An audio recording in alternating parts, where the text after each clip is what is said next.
सबसे पहले मैं आप लोगों से दोस्तों सॉरी बोलूंगा। इसके पीछे रीज़न ये है कि आज आपको मैं दिखाई नहीं दूंगा, सिर्फ और सिर्फ मेरी वॉइस आएगी। क्या रीज़न है वो मैं आपको बताऊंगा अगली वीडियो में। तब तक के लिए आप बस इस वीडियो को पूरा देखिए और मुझे बताइए कि इस वीडियो को देख करके समझने का आपका एक्सपीरियंस कैसा रहा। दोस्तों अब तक हम लोग पढ़ रहे थे क्लास 11th में इस्लाम का उदय वाला चैप्टर, इस्लाम का उदय, जिसमें हमने काफ़ी सारे पार्ट जो है यानी कि 6 पार्ट ऑलरेडी पढ़ लिए। 7वां पार्ट ये होने वाला है और अब तक हमने जो कुछ भी पढ़ा है उस जानकारी के आधार पर मैं आपको ये बता सकता हूँ कि आपने इस्लाम के उदय के बारे में काफ़ी कुछ सीख लिया होगा। इस्लाम धर्म कैसे बना, क्या हुआ, सारी बातें आप समझ गए होंगे। और आज हम लोग जो है पढ़ने वाले हैं इसके विद्या और संस्कृति के बारे में, विद्या एवं संस्कृति। तो दोस्तों हमारी जो अगली हेडिंग है वो है विद्या और संस्कृति। यहाँ इससे पहले का जितना भी टॉपिक था वो मैंने पढ़ा दिया था। बात करते हैं विद्या और संस्कृति के बारे में। तो दोस्तों यहाँ पर ये जो मुसलमान थे उस समय के, वहाँ पर किसी भी प्रकार से नॉलेज की कोई कमी नहीं थी। और जो संस्कृति है दोस्तों वो तो आप आगे भी जा करके जो है समझ ही जाएंगे कि इनकी संस्कृति भी काफ़ी ज़बरदस्त थी। तो सारा मामला शुरू कहाँ से हुआ? जैसा कि हम लोग जानते हैं अभी तक कि पैगंबर मोहम्मद ने इस्लाम धर्म को बनाया और इस्लाम धर्म को बनाने के बाद में बहुत सारे लोग दोस्तों उस पर अपने अपने हिसाब से आए, उन्होंने अपना अपना शासन किया और शासन करने के बाद में जो है सभी ने अपने हिसाब से इसकी बागडोर संभाली। लेकिन इनके अनुभवों में बदलाव आने लग गया। बदलाव कहाँ से आया? जब इन्होंने धार्मिक और सामाजिक अनुभवों में लोगों से मिलना शुरू किया। मतलब जब ये लोगों के साथ में जुड़ने लगे तब इनको पता चला कि एक्चुअली लाइफ में कई सारी ऐसी बातें जो इनको पता होनी चाहिए। कौन कौन सी बातें? जैसे कि संसार में जुड़े हुए जो मुद्दे हैं, जैसे कि सबसे पहली बात कि मुसलमान का आदर्श आचरण कैसा होना चाहिए, एक मुसलमान आदर्श रूप में कैसे दिखाई दे सकता है, अकेले में वो कैसा होगा, सबके सामने वो कैसा दिखाई देगा, सृष्टि जो बनी हुई है इसका उद्देश्य क्या है, कोई व्यक्ति ये कैसे जान सकता है कि ईश्वर जो है उस व्यक्ति से क्या चाहता है, कोई सृष्टि के रहस्यों को कैसे समझ सकता है। दोस्तों ऐसे कुछ प्रश्न थे जो काफ़ी ज़्यादा महत्वपूर्ण थे इन मुसलमानों के लिए। और उस टाइम पर दोस्तों ये सारे प्रश्न जवाब में मतलब नहीं थे, इनके जवाब थे ही नहीं।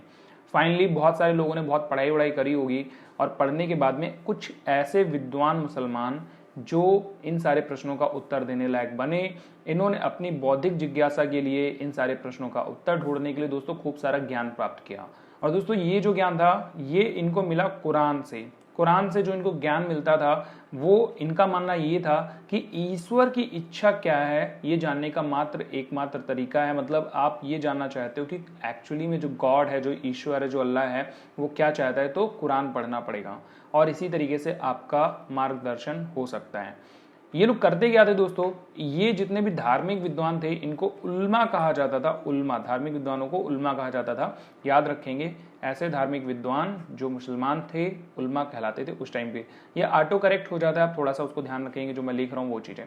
तो ये उल्मा लोग दोस्तों अपना ज़्यादा से ज़्यादा टाइम जो था ना वो कुरान पर टीकाएं लिखने में यानी कि तफसीर लिखने में बिताते थे और हदीत लिखने में समय लगाते थे। हदीत माने मोहम्मद की ऐसी चीज़ें जो मोहम्मद ने की हों, उनके प्रमाण भी उपलब्ध हों, तो उन चीज़ों को लिखने में लगाया करते थे।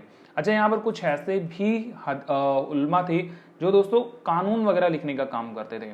कानून मतलब जैसे हम लोगों के लिए होता है ना संविधान, की कौन व्यक्ति क्या करेगा, कैसे रहेगा, कैसे जाएगा, क्या सजा के प्रावधान होंगे वगैरह वगैरह। तो यही सारी चीज़ें यहाँ पर भी कुछ उल्मा थे जो कर्मकांड वगैरह लिखने की, मुसलमानों को संबंधों को नियंत्रित करने की कोशिश किया करते थे। इस्लामी कानून तैयार करने के लिए दोस्तों इन लोगों ने जो है तर्क और अनुमान का इस्तेमाल किया था। अच्छा, आप अपने देश में आ जाओ। अपने देश में जब अपना देश का कानून लिखा जाने लग गया दोस्तों, तो यहाँ पर ये ध्यान रखा गया कि अपने देश में बहुत सारे अलग अलग प्रकार के लोग रहते हैं, लड़ाई हो जाती है, दंगे हो जाते हैं, तो हमें कानून किस हिसाब से बनाना चाहिए। कुल मिलाकर के हमारे सामने प्रत्यक्ष रूप से प्रमाण थे, प्रत्यक्ष रूप से हमारे सामने जो है अच्छा खासा अनुभव था, इनके पास नहीं था। हर चीज़ प्रत्यक्ष रूप से नहीं थी, इसीलिए यहाँ पर तर्क और अनुमानों का प्रयोग किया इन्होंने अपने संविधानों को बनाने के लिए। बात करें अगर इनके संविधान की, तो दोस्तों इनके कानून में टोटल 4 शाखाएं हुआ करती थी। पहली शाखा का नाम था मलिकी, दूसरी हनफी, शफी और हनबली। इनमें से प्रत्येक का नाम दोस्तों एक किसी बड़े फकीह के नाम पर रखा गया था। जैसे होता नहीं है कि हम लोग क्या करते हैं, आजकल कोई एक बहुत फेमस सी रोड का नाम जो होता है किसी राजा महाराजा के नाम पर रख देते हैं, तो उसी हिसाब से यहाँ भी कुछ ऐसा ही था कि जो कानून की शाखाएं थी वो फकीह के नाम पर रखी गई थी। और इनमें दोस्तों ये जो सबसे लास्ट वाली शाखा है जिसका नाम है हनबली, ये सबसे ज़्यादा रूढ़िवादी शाखा थी। रूढ़िवादी शाखा का मतलब क्या होता है आप मुझे बताएंगे कमेंट बॉक्स में। रूढ़िवादी का मतलब जो है वो कमेंट बॉक्स में आप लोग मुझे बताएंगे। अच्छा, सरिया यानी कि कानून, जहां पर भी आपको शरिया देखने को मिले वही चीज आपको कानून भी समझनी है। तो सरिया ने सुन्नी समाज के भीतर जितने भी कानूनी मुद्दे थे उनके बारे में बातें बताई हुई थी। हालांकि इसमें ज़्यादा से ज़्यादा जो चीज़ें थी वो दोस्तों वो विवाह, तलाक, विरासत जैसी चीज़ों के बारे में खूब डिटेल से बता रखा हुआ था। जब दोस्तों सरिया बनाया जा रहा था यानी कि कानून बनाया जा रहा था तो उस टाइम पर उसे कई सामाजिक और राजनीतिक व्यवस्थाओं को ध्यान में रख करके बनाया जा रहा था।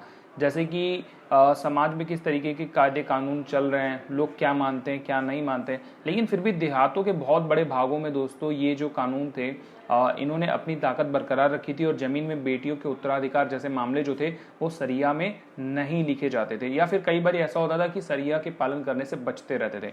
मतलब सरिया में लिखा हुआ है कि जो जमीन है उसको बेटों को भी बांटना है, साथ में बेटियों को भी आपको बराबर बराबर हिस्सों में देना है, लेकिन ज्यादातर लोग ऐसा करने से बचते थे।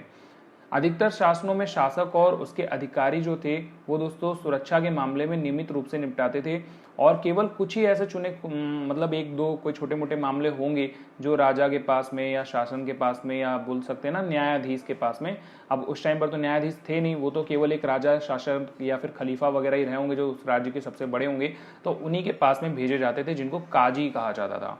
लेकिन ज्यादातर मामले जो थे ना वो हल्के फुल्के रूप से ऐसे ही आपस में बैठा करके कहीं पर भी निपटा लिए जाते थे। सरिया का कड़ाई से पालन नहीं किया जाता था, बल्कि विवाद के समस्त हल पर पहुंच करके एक मध्यस्थ के रूप में जो है ये काजी कार्य कर लिया करते थे। सरिया जो था ना ये काफी ज्यादा एक प्रकार से बोल सकते हैं कि कठिन सा कानून रहा होगा दोस्तों। यहाँ पे काफी कठिन काफी सारी चीजें रही होंगी, तभी तो मतलब ऐसा रहा है कि उसको ज्यादातर लोग फॉलो करने से बचते थे। अब दोस्तों आपने इतनी देर में सरिया के बारे में समझ लिया, अब समझते हैं सूफी के बारे में। ये सूफी शब्द आपको 12th क्लास में हिस्ट्री में मिलेगा 6th चैप्टर में, जो कि काफी ज्यादा महत्वपूर्ण चैप्टर है और इस्लाम धर्म के बारे में काफी कुछ बताता है। आपने सुना होगा सूफी, चिश्ती की दरगाह वगैरह वगैरह, तो चिश्ती की दरगाह काफी ज्यादा फेमस है। लेकिन फिर भी अगर हम सूफी की बात करें तो सूफी वो लोग थे दोस्तों जो धार्मिक विचारों वाले लोग रहते थे। अपने यहाँ होते हैं ना ऐसे बहुत सारे मतलब हिंदू समाज में अगर हम लोग बात करें तो पंडित लोग होते हैं, और ऐसे ही अगर आप दूसरे अन्य समाजों में चले जाएं जैसे कि कोई गुरुद्वारे में बाबा जी हो गए, जो संसार का व्यक्तित्व वगैरह सब कुछ जो भी जितने भौतिक पदार्थों के सुख होते हैं दोस्तों ये सब कुछ छोड़ देते हैं। वो सिर्फ और सिर्फ भगवान पर भरोसा करना चाहते हैं, भगवान यानी ईश्वर के साथ में ही रहना चाहते हैं। ऐसे लोग दोस्तों मुसलमान में जो भी थे उस टाइम पर इनको सूफी कहा जाता था। ये सूफी लोग संसार को त्याग करके मतलब खुद पर खुदा पर केवल भरोसा किया करते थे।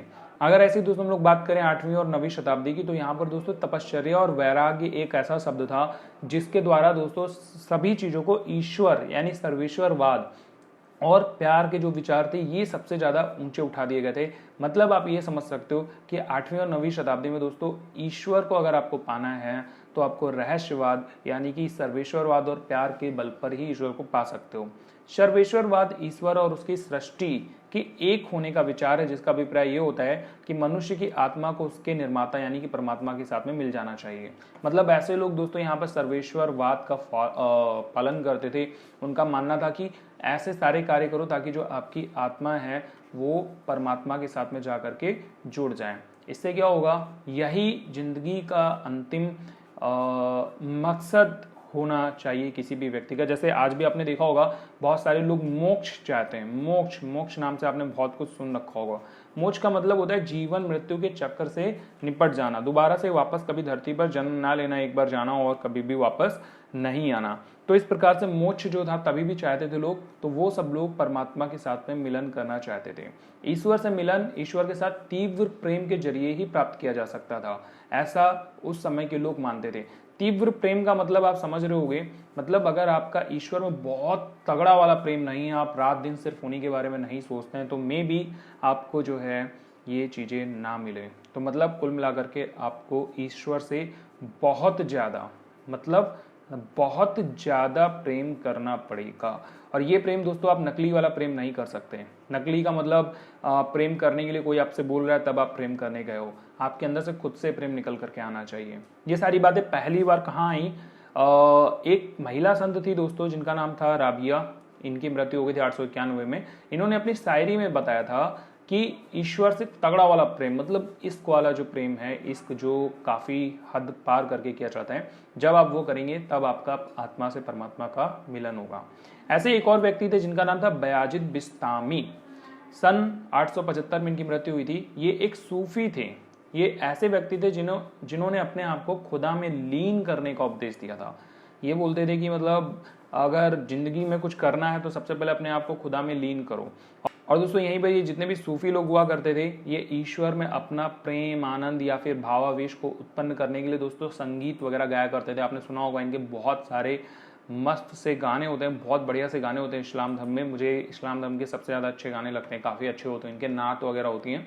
दोस्तों इनको समा कहा जाता था। ये समारोह वगैरह में ऐसे मिल करके गाने वगैरह गाया करते थे। एक बात आपको और ज़्यादा ध्यान रखनी चाहिए कि सूफी सिर्फ मुसलमानों में नहीं होता। सूफी का मतलब सिर्फ और सिर्फ मुस्लिम नहीं है, आप किसी भी धर्म के हैं, ठीक है, किसी भी हैसियत के, लिंग के, मतलब आप चाहे औरत है चाहे आदमी हैं, ये सभी लोग सूफी बन सकते हैं। जैसे कि उदाहरण के लिए दुल्लुन मिस्री, जिनकी कब्र आज भी मिस्र में पिरामिडों के निकट में देखी जा सकती है। इन्होंने अब्बासी खलीफाओं अल मुक्तविल के सामने ये घोषणा कर दी थी कि उसने सच्चा इस्लाम सीखा है, और वो भी एक बूढ़ी महिला से, और सच्ची वीरता सीखी है दोस्तों जलवाहक से। तो सूफीवाद का मतलब यहाँ पर ये नहीं है कि आप मुसलमान हैं तभी आप सूफी बन सकते हैं, आप किसी भी धर्म के रहेंगे आप सूफी बन सकते हैं। दोस्तों ये लाइनें इनकी इतनी ज़्यादा फेमस हो गई कि इस्लाम को निजी, अधिक और संस्थात्मक कम बना दिया। इसका मतलब ये है कि ये बहुत ज़्यादा फेमस हो गए। सूफीवाद जो थी वो मुसलमानों में काफ़ी ज़्यादा फेमस हो गई, और इस हिसाब से सूफीवाद का जन्म हुआ। दोस्तों विद्वानों की, सूफी की तो बात हो गई, अब बात करते हैं विद्यार्थियों की और उनके विषयों के बारे में। यहाँ पर देखो लिखा हुआ है कि इस्लामी दार्शनिक और वैज्ञानिकों ने यूनानी दर्शन विज्ञान के प्रभाव में ईश्वर और विश्व की एक वैकल्पिक कल्पना विकसित की। क्या मतलब हो रहा है, मैं आपको अपनी भाषा में समझाता हूँ, आप अच्छे से समझ पाएंगे। जब इस्लामी दार्शनिक बने, अच्छे दार्शनिक का मतलब क्या होता है? दार्शनिक का मतलब होता है ऐसे लोग जो अच्छी अच्छी बातें समाज में बताते हैं, कई सारी बातों को प्रस्तुत करते हैं साधारण भाषा में। मैंने आपको समझा दिया। उदाहरण के लिए आप अभी संदीप मैसूरी जी को देख सकते हैं, वो एक महान दार्शनिक है। तो दोस्तों इस प्रकार के कुछ दार्शनिक या कुछ वैज्ञानिक जो लोग थे, उन्होंने यूनानी सब्जेक्ट वगैरह के बारे में और उनके विज्ञान के बारे में जो है काफ़ी सारी बातें की। ऐसे ही चलता रहा 7वीं शताब्दी के दौरान। अगर आप 7वीं शताब्दी के दौरान देखेंगे तो यहाँ पर जितने भी ससानी साम्राज्य थे ना, जहाँ पर मुसलमानों में ससानी साम्राज्य था दोस्तों, वहाँ पर यूनानी संस्कृति के अवशेष पाए जा सकते थे। मतलब कि हर वो जगह जहाँ पर ससानी साम्राज्य था वहाँ पर आपको ऐसी संस्कृति देखने को मिल सकती थी जो यूनान से आई थी। चाहे वो कपड़े हो, चाहे वो उनका रहन सहन हो, चाहे वो खान पान हो, दोस्तों सारी चीज़ें यूनानी थी। लेकिन धीमे धीमे ये सारी चीज़ें ख़त्म होती जा रही थी। जैसे कि सिकंदरिया, सीरिया और मेसोपोटामिया के जो स्कूल थे दोस्तों, वहाँ पर कई ऐसे सब्जेक्ट भी पढ़ाए जाने लग गए थे जो अभी के ज़माने के थे, लेटेस्ट टाइप के थे। जैसे कि यूनानी दर्शन आप समझ सकते हैं, और यहाँ पर गणित देख सकते हैं, चिकित्सा देख सकते हैं, ये सारी चीज़ें यहाँ पर पढ़ाई जा रही थी। अगर बात करें उम्मयद और अब्बासी खलीफाओं की, तो इन्होंने दोस्तों ईसाई विद्वानों से यूनानी और सीरियाक भाषा में किताबों का अनुवाद भी कराया था। मतलब खूब ज़्यादा यूनानी और सीरियाक भाषा की किताबों का अनुवाद करा करके अपने यहाँ पर चालू कराया था। अगर आप देखेंगे अल मामून के, तो अल मामून के शासन में एक सुनियोजित क्रियाकलाप बन गया था अनुवाद करना। मतलब एक काम है, पूरा का पूरा काम रहेगा, जो कि दूसरे यहाँ की जो किताबें होंगी दोस्तों, ये ऑटो करेक्ट कर देता है तो आप इसको इग्नोर करना।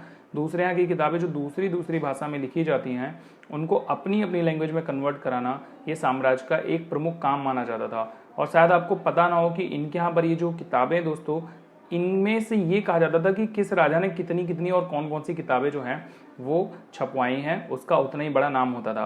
तो वही चीज़ है कि सुनियोजित क्रियाकलाप भी यहाँ पर बन चुका था।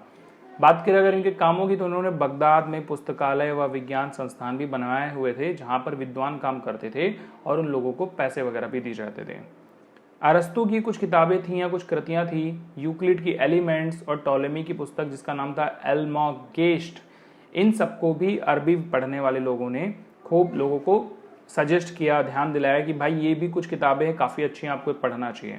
और साथ ही साथ में खगोल विज्ञान, गणित, चिकित्सा के बारे में भी भारतीय पुस्तकों का भी खूब अनुवाद कराया गया। क्योंकि हम सब लोग बहुत पहले से ही अपने भारत में देख पा रहे हैं कि हमारे यहाँ पर बहुत पहले से ही भूगोल के बारे में सबको जानकारी है, गणित के बारे में खूब ही जानकारी है। इसके अलावा चिकित्सा जो है हमारे यहाँ पर वो काफ़ी ज़्यादा सही तरीके से, मतलब अच्छी चिकित्सा हमारे यहाँ पर है। तो ये सारी चीज़ें जो थी उस टाइम पर इन लोगों ने खूब अपने यहाँ में अनुवाद कराया और सभी विद्यार्थियों को पढ़ने को दिया। ये रचनाएं दोस्तों यूरोप पहुंची और इनसे दर्शन, शास्त्र और विज्ञान में खूब लोगों के अंदर रुचि उत्पन्न हुई। कहने का मतलब ये है कि सब्जेक्ट इनके यहाँ पर पहले पता नहीं कैसे कैसे पढ़ाए जाते होंगे, लेकिन इसके बाद में दोस्तों अपने यहाँ पर या फिर कई और जगहों की देखा दुनी में या फिर कह सकते हैं ज़रूरत के आधार पर इन्होंने कुछ नए, जैसे गणित हो गया, ठीक है, भूगोल हो गया, चिकित्सा हो गया, चिकित्सा मतलब जो हम लोग डॉक्टरी वगैरह करते हैं ना, ये सारी चीज़ों के बारे में खूब अपने बच्चों को पढ़ाया।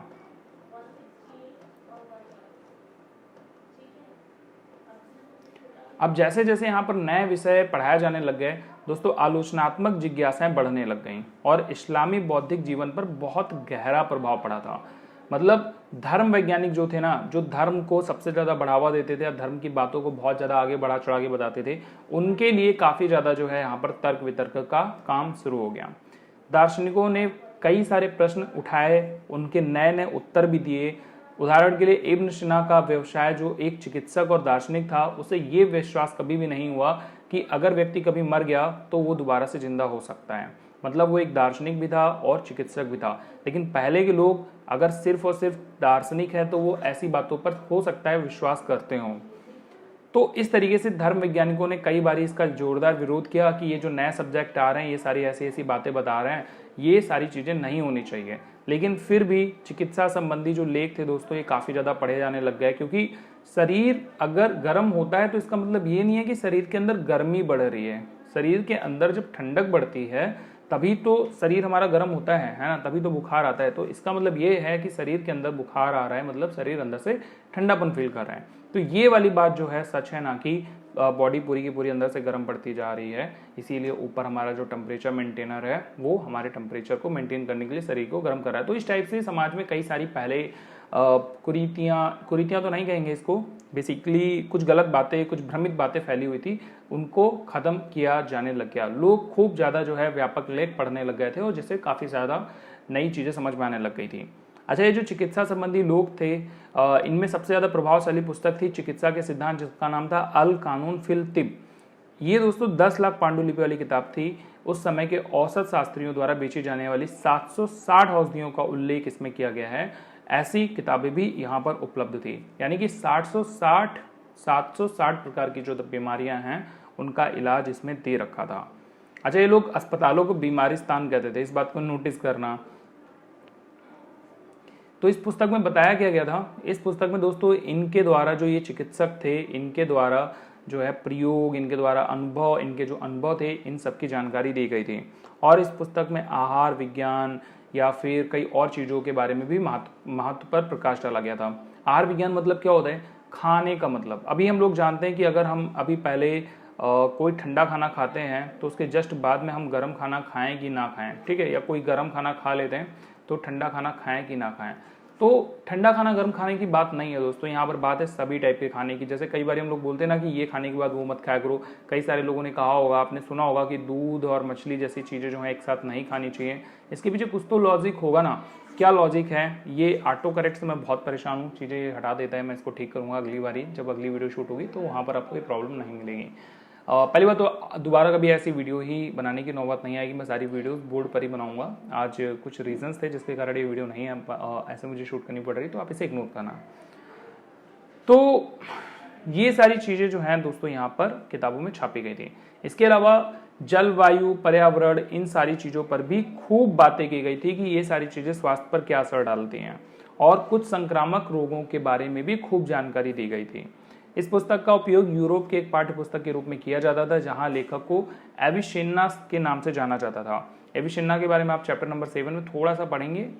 खैर, ये कहा जाता है कि उस समय के जो वैज्ञानिक और कवि थे उमर खयाम, इन्होंने अपनी मृत्यु से ठीक पहले यही वाली किताब पढ़ रहे थे जो कि चिकित्सा के बारे में थी। उनकी सोने की जो दांत कुदेरनी थी वो भी इस पुस्तक के बीच में देखने को पड़ी मिली थी, जिससे हम ये समझ पाएंगे कि मतलब उस टाइम के लोग, मतलब ये जो थे क्या नाम इनका, कवि उमर खयाम, ये अपने अंतिम समय पर किताब पढ़ते हुए उनकी मृत्यु हुई होगी। तो आई थिंक आप ये सारी बातें समझ रहे होंगे। इसके बाद में दोस्तों जितना भी टॉपिक है नीचे का वो आपको मैं आगे वाली वीडियो में पढ़ाऊंगा, जो कि बोर्ड पर बनाऊंगा। ऐसे किताब पर अगर आप लोग कमेंट करेंगे कि ना बनाओ तो मैं नहीं बनाऊंगा।